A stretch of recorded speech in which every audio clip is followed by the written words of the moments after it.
नमस्कार मित्रांनो, मन धागा धागा जोडते नवा या मालिकेच्या आजच्या भागात आज आपण बघणार आहोत.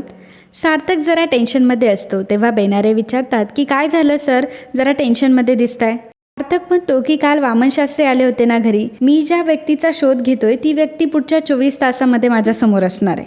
बेनारे म्हणतात की पण कुठल्या व्यक्तीबद्दल बोलताय तुम्ही. त्यावर सार्थक म्हणतो की असं काय करता बेनारे, तुम्हाला माहीत नाही का गेली कित्येक दिवस मी त्या गोंडेवालीचा शोध घेतोय. बेनारे म्हणतात की हो, विसरलंच होतो मी. मला असं वाटलं होतं की ती मुलगी तुम्हाला आयुष्यात पुन्हा कधीच भेटणार नाही, परंतु आता गुरुजींनी सांगितलंय म्हटल्यावर नक्की भेटेल. पण मग ही तर आनंदाची गोष्ट आहे, तुम्ही एवढे अपसेट का. सार्थक म्हणतो की अहो बेनारे, मी दिवसभर ऑफिसमध्ये आहे आणि मग मी बाहेर गेलो नाही तर कशी होणार आहे आमची भेट. बेनारे म्हणतात की आता गुरुजींनी सांगितलंय की नाही, मग ती ऑफिसमध्ये सुद्धा येऊ शकते. सार्थक म्हणतो की काय बोलता बेनारे, आता आमची भेट होणार म्हणून काय ती ऑफिसमध्ये चालत येणार आहे का. बेनारे म्हणतात की का नाही येणार. एखाद्या माणसाने जर एखाद्या गोष्टीचा मनापासून ध्यास घेतला ना तर ती गोष्ट माणसापर्यंत चालत येते. माफ करा मित्रांनो, पण जर तुम्ही चॅनलवर नवीन असाल किंवा अजूनही चॅनलला जर सबस्क्राईब केलं नसेल तर प्लीज सबस्क्राईब करा आणि बेल आयकॉनवरही क्लिक करा. स्टार प्रवाहावरील सर्व मालिका तुम्हाला आमच्या चॅनलवर बघायला मिळतील. धन्यवाद.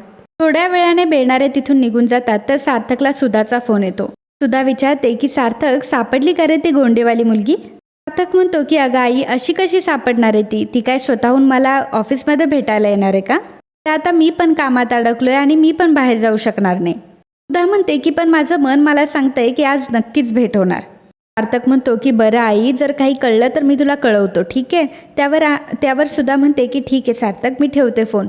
सार्थकने फोन ठेवल्यानंतर सार्थक गोंडा बघत असतो तर आनंदी ऑफिसमध्ये आलेली असते आणि आनंदीने तोच ड्रेस घातलेला असतो ज्याचा एक गोंडा सार्थकच्या हातात असतो. आनंदी जेव्हा केबिनचा दरवाजा उघडायला जाते तेवढ्यातच तिला बेनारेंचा आवाज येतो. तर आनंदी विचारते की बेनारे काय झालं. बेनारे म्हणतात की आताच माझ्या बायकोचा फोन आला होता, सासूबाईंची तब्येत अचानक बिघडली.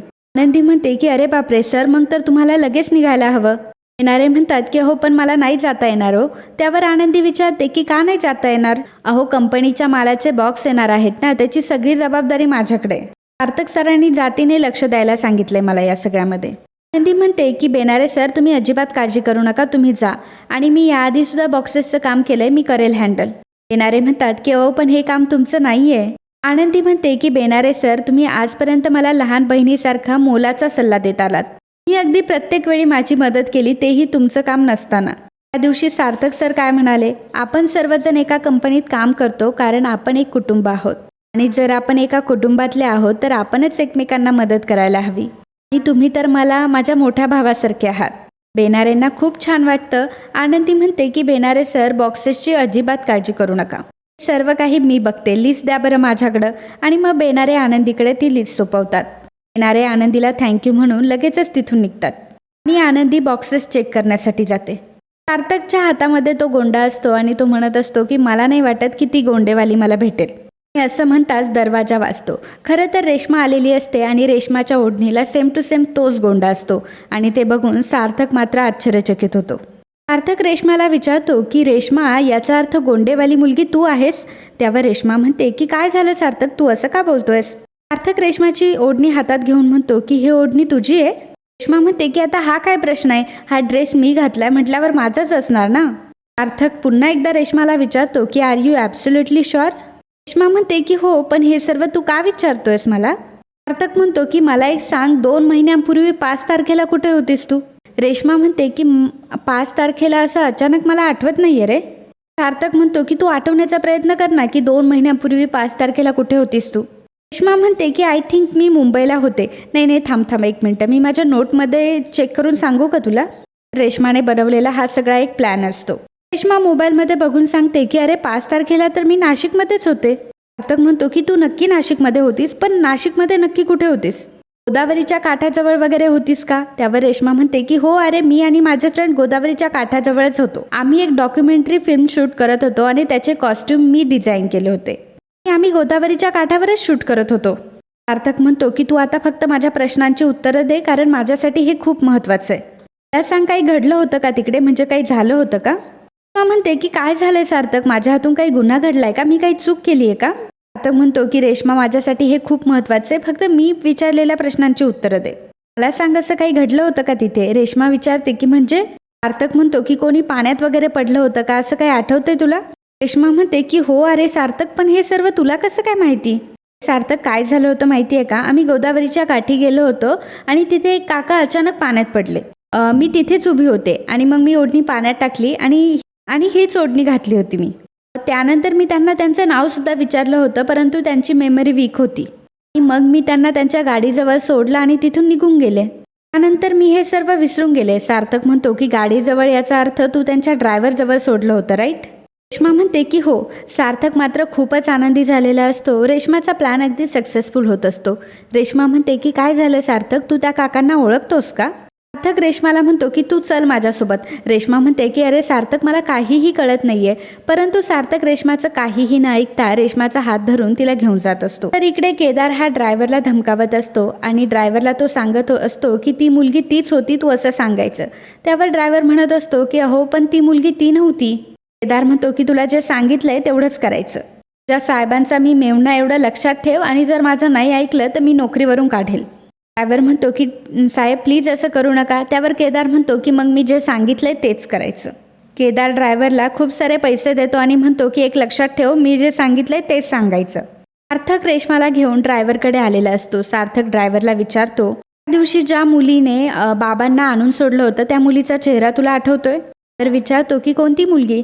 सार्थक म्हणतो की ती मुलगी नाही का जिने गोदावरीच्या काठी बाबांचा जीव वाचवला होता. ड्रायव्हर म्हणतात की हो आठवतंय सर. तर सार्थक रेश्माकडे बघून म्हणतो की मला सांग की ती हीच मुलगी होती का? ड्रायव्हर सांगतो की हो याच होत्या त्या. सार्थक विचारतो की हीच मुलगी होती का नक्की? ड्रायव्हर म्हणतो की हो साहेब, ही नक्की तीच मुलगी होती. सार्थक म्हणतो की अरे एवढ्या दिवस तुम्हाला सांगितलं का नाही मग? त्यावर ड्रायव्हर म्हणतो की अहो साहेब, मी रजेवर होतो. सार्थक म्हणतो की पण कन्फर्म हीच मुलगी होती का? त्यावर ड्रायव्हर म्हणतो की हो हीच मुलगी होती. रेश्मा तिथे येते आणि म्हणते की सार्थक अरे पण नक्की झालंय काय? त्यावर सार्थक म्हणतो की तू 2 मिनिटं थांब, मी आलोच. जेव्हा रेश्मा ड्रायव्हरला बघते आणि म्हणते की मी तुम्हाला कुठेतरी बघितलंय. हो, मी जेव्हा त्या गोदावरीच्या काठाजवळ काकांना सोडवायला आले होते तेव्हा पार्किंगमध्ये तुम्हीच होता ना? ड्रायव्हर म्हणतात की हो हो. त्यावर सार्थक म्हणतो की ड्रायव्हर लगेचच गाडी काढा आणि रेश्मा तू बस गाडीमध्ये. सार्थक लगेचच रेश्माला गाडीत बसवतो आणि तिथून तिला घेऊन जातो. केदार लगेचच वृंदाला फोन करून सांगतो की सासूबाई अभिनंदन. हो, आपला प्लॅन सक्सेसफुल झाला. रेश्मा आणि सार्थक घरी येत आहे. पण सासूबाई, त्या गोंडेवालीची सिंपती ज्या प्रकारे तुम्ही रेश्मावर शिफ्ट केली ना, एकदम कमालच केली तुम्ही. आणि यात माझंही कॉन्ट्रीब्युशन आहे हे लक्षात ठेवा. आता आनंदीचा पत्ता कायमचा कट. परत इकडे काही अपडेट असेल तर सांगा. तर इकडे आनंदी बेनारेला विचारते की बेनारे सर, कशी आहे तुमच्या सासूबाईंची तब्येत? बेनारे म्हणतात की आता ठीक आहे आणि स्टेबल आहे, रिकवर व्हायला जरा वेळ लागेल. आनंदी म्हणते की हो सर, पण तुम्ही का आलात? मी सगळं तुमचं काम करून ठेवलं होतं. हो, मी जस्ट तुम्हाला फोटोज पाठवणार होते आणि अजून जरी काही काम असतं तर तेही केलं असतं. बेनारे म्हणतात की हो पण. त्यावर आनंदी म्हणते की आता पण कशाला, आपण जर एकमेकांच्या कामी नाही आलो तर काय उपयोग? बेनारे म्हणतात की नाही, इमर्जन्सी असती तर मी तुम्हाला सांगितलंच असतं. त्यांची तब्येत आता ठीक आहे म्हणून म्हटलं चला. आनंदी म्हणते की सर, मी तुमचं सगळं काम करून ठेवलंय, फक्त एकदा तुम्ही चेक करून घ्या. बेनारे जेव्हा चेक करतात तेव्हा आनंदीला खुश होऊन म्हणतात की थँक्यू सो मच मॅडम. त्यावर आनंदी देखील म्हणते की युअर वेलकम सर. बेनारे म्हणतात की अहो, हे जर तुम्ही डायरेक्ट सार्थक सरांना दाखवलं असतं तरीही चाललं असतं. आनंदी म्हणते की सर अहो, पण सार्थक सर नाही आहेत ऑफिसमध्ये. तितक्यातच एक मुलगी येते आणि बेनारेला सांगते की रेश्मा मॅडम आल्या होत्या, त्यांच्यासोबतच गेले सार्थक सर. मुलगी आनंदीला म्हणते की मॅडम तुम्ही डिझाईन चेक कराल का? त्यावर आनंदी म्हणते की हो चल, मी आलेच. रेश्मा मॅडम सोबत गेलेत, नक्की काय काम असणार आहे आणि सर नक्की कशाला गेले असतील? तर इकडे सार्थक रेश्माला घेऊन आलेला असतो. घरातील सर्वजण तिथे जमा झालेले असतात आणि सार्थक बाबांना आवाज देत असतो. सुधा म्हणते की अरे सार्थक, तू बाबांना का आवाज देतोयस? तर लगेचच अरविंद तिथे येतात आणि ते सार्थकला म्हणतात की नमस्कार, आपण कधीतरी भेटलोय पण मला आठवत नाही तुम्ही कोण आहात. सार्थक म्हणतो की अहो बाबा, माझं जाऊ द्या, पण हिचं बघा बरं, हिला तुम्ही कधी बघितलंय का? अरविंद रेश्माकडे बघतो परंतु अरविंद रेश्माला अजिबात ओळखत नाही. तेव्हा रेश्मा पुन्हा नाटक सुरू करते की अहो काका, तुम्ही इथे? अरे सार्थक, हेच काका होते जे पाण्यात पडले होते आणि अरे यांचाच मी जीव वाचवला होता. हे ऐकून सुधालाही मोठा धक्का बसतो. अरविंद मात्र रेश्माकडेच बघत असतो. तर रेश्मा पुन्हा एकदा विचारते की काका, तुम्हाला आठवतंय ना? त्यावर अरविंद म्हणतात की नाही. रेश्मा सार्थकला विचारते की सार्थक, हे तुझे बाबा आहेत? सार्थक म्हणतो की हो. रेश्मा म्हणते की अहो काका, मला जर आधी माहीत असतं तर मी तुम्हाला अगदी घरापर्यंत सोडलं असतं. हो काका, कसे आहात तुम्ही? मला तर असं वाटलं होतं की त्या दिवसानंतर आपली भेट होते की नाही. पण बघा ना, आज आपण पुन्हा एकदा भेटलो. होतं ना तुम्हाला सर्व? त्यावर अरविंद पुन्हा एकदा म्हणतात की नाही. आणि मित्रांनो, आजचा हा भाग इथेच संपतो. पुढील भागात आपल्याला पाहायला मिळणार आहे, जेव्हा आनंदी एका मुलीसोबत बोलत असते तेव्हा केदार तिथून जातो. केदार जेव्हा आनंदीची ओढणी बघतो तेव्हा आनंदीच्या ओढणीला त्याला तो गोंडा लावलेला दिसतो आणि तो मनात म्हणत असतो की हा गोंडा तर नेमका तसाच आहे. ए बापरे, ही गोष्ट जर सार्थकला कळली तर खूप अवघड होऊन बसेल सगळं. तर इकडे शकू ही आनंदीला विचारत असते की सार्थक सर भेटले की नाही आज. आनंदी म्हणते की ते रेश्मा मॅडमसोबत कुठेतरी बाहेर गेले होते. तू म्हणते की ताई, तू असं बोलतेस ना जसं काय तुझ्या मनात काही चालूच नाही.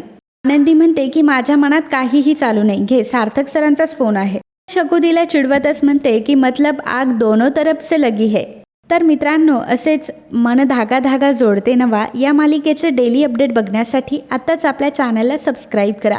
आणि आजचा हा भाग तुम्हाला आवडला असेल तर व्हिडिओला लाईक आणि कमेंट करायला अजिबात विसरू नका. धन्यवाद.